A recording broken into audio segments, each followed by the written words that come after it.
कभी सोचा है कि जब कोई फैक्ट्री, मान लीजिए हमारी हवा या पानी को गंदा करती है, तो कानूनी तौर पर क्या किया जा सकता है? आज हम बात करने वाले हैं एनवायरमेंटल टॉर्ट्स की। अब ये शब्द सुनने में थोड़ा भारी भरकम लग सकता है ना, पर असल में ये बस वो कानूनी औजार हैं जो हमें प्रदूषण से लड़ने में मदद करते हैं। तो चलिए, साथ मिलकर समझते हैं कि ये कानून आखिर हमारी और हमारे पर्यावरण की रक्षा करते कैसे हैं।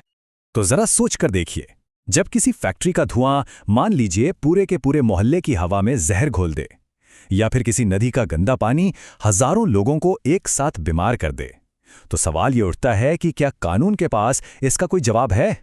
और देखिए, यहीं पर कानून की असली परीक्षा होती है। क्यों? क्योंकि ये लड़ाई किसी एक इंसान की नहीं है, ये तो पूरे समुदाय की लड़ाई है। तो चलिए इस गुत्थी को सुलझाना शुरू करते हैं। देखिए, पर्यावरण को जब नुकसान पहुंचता है ना, तो उसकी सबसे बड़ी खासियत या कह लीजिए सबसे बड़ी दिक्कत यही है कि वो किसी एक इंसान को नहीं चुनता। वो तो पूरे के पूरे समाज को एक साथ अपनी चपेट में ले लेता है। इस बात को जरा गहराई से सोचिए। फैक्ट्री का धुआं क्या किसी एक घर की छत पर आके रुक जाता है? नहीं, वो तो पूरे शहर पर छा जाता है। नदी में बहता जहरीला पानी, वो सिर्फ एक खेत को नहीं, बल्कि पूरी की पूरी घाटी को बंजर बना सकता है। कानून को इसी कलेक्टिव पेन, इसी सामूहिक दर्द से निपटना सीखना पड़ा, और ये चीज किसी एक व्यक्ति के साथ हुए हादसे से बिल्कुल बिल्कुल अलग है। तो फिर सवाल ये उठता है कि इतनी बड़ी समस्या से लड़ने के लिए कानून के पास उसके तर्कश में कौन कौन से तीर हैं। चलिए सबसे पहले देखते हैं कि हमारे जो पारंपरिक कानून हैं वो इस बारे में क्या कहते हैं। अच्छा, सबसे पहले इस शब्द को ही पकड़ते हैं, पर्यावरणीय अपकृत्य या एनवायरमेंटल टॉर्ट। देखिए, सीधे साधे शब्दों में कहें तो ये एक सिविल रॉन्ग है, मतलब एक नागरिक गलती। ये कोई क्राइम या अपराध नहीं है। इसका मतलब क्या हुआ? इसका मतलब ये है कि अगर किसी की वजह से पर्यावरण को नुकसान हुआ है, तो कानून का फोकस उसे जेल भेजने पर नहीं, बल्कि पीड़ितों को हर्जाना दिलवाने पर होता है। तो पुराने जमाने में अदालतें आमतौर पर 3 तरीकों से काम करती थीं। पहला था उपद्रव या न्यूसेंस। मतलब सोचिए, आपके पड़ोसी के घर से लगातार शोर या बदबू आ रही है जो आपको परेशान कर रही है। दूसरा था लापरवाही या नेग्लिजेंस, जैसे कोई कंपनी है जो अपने जहरीले कचरे को ठीक से डिस्पोज नहीं करती। और तीसरा कठोर दायित्व या स्ट्रिक्ट लायबिलिटी। ये बहुत दिलचस्प है। इसमें अगर कोई बेहद खतरनाक काम कर रहा है, मान लीजिए विस्फोटक बना रहा है, और उससे कोई नुकसान हो जाए, तो गलती साबित करने की भी जरूरत नहीं, जिम्मेदारी आपकी ही है, बात खत्म।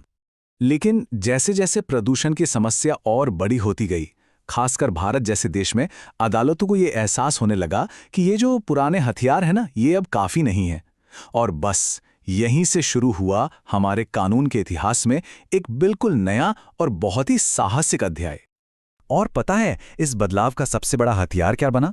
जनहित याचिका, जिसे हम सब पीआईएल के नाम से जानते हैं। और ये सच में एक क्रांति थी, क्योंकि अब कोई भी जागरूक नागरिक पूरे समुदाय की तरफ से अदालत का दरवाजा खटखटा सकता था। इसके बाद जो हुआ वो कमाल था। हमारी अदालतें सिर्फ कानून की किताबों को पढ़ने वाली नहीं रहीं, बल्कि वो पर्यावरण को बचाने के लिए खुद नए और मजबूत नियम बनाने वाली बन गई। पर रुकिए, कहानी यहीं खत्म नहीं हुई। असल मोड़ तो तब आया जब सवाल उन बड़ी बड़ी फैक्ट्रियों का आया जो खतरनाक केमिकल्स के साथ काम करती हैं।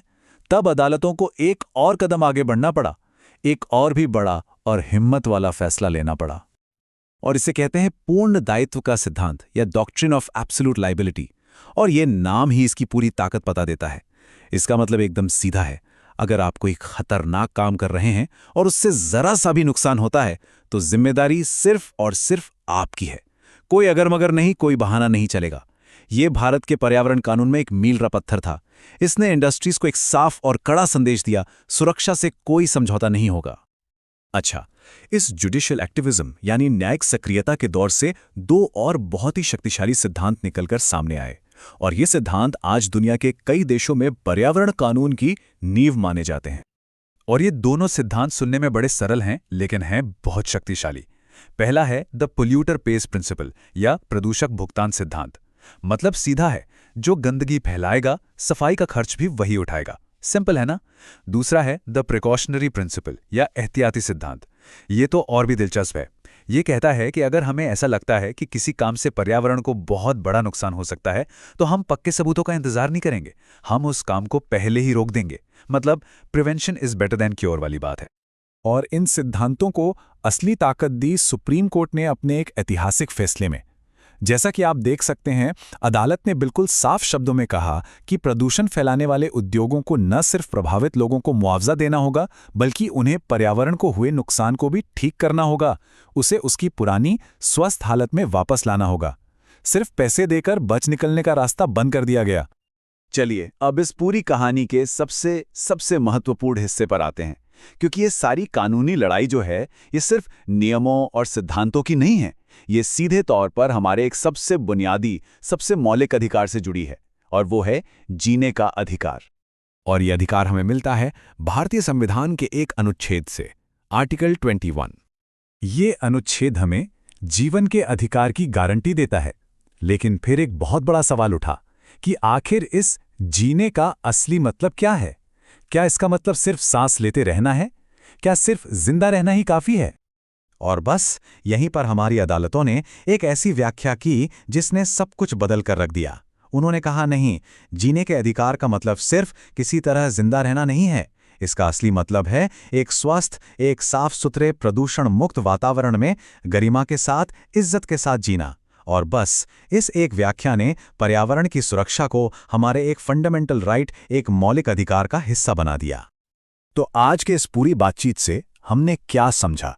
पहली बात कि पर्यावरण कानून सिर्फ एक व्यक्ति के लिए नहीं, बल्कि पूरे समुदाय को हुए नुकसान का इलाज करता है। दूसरी कि हमारी अदालतों ने सिर्फ पुराने कानूनों पर निर्भर रहने के बजाय आगे बढ़कर मजबूत सुरक्षा कवच बनाए हैं।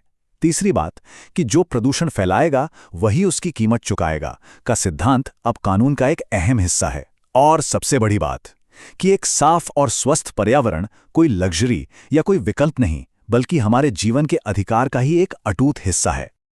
और आखिर में एक सवाल, एक ऐसा सवाल जिस पे हम सबको सोचना चाहिए। हम सभी को विकास चाहिए, इसमें कोई शक नहीं। हमें सड़कें चाहिए, फैक्ट्रियां चाहिए, नौकरियां चाहिए, लेकिन हमें एक साफ पर्यावरण भी चाहिए।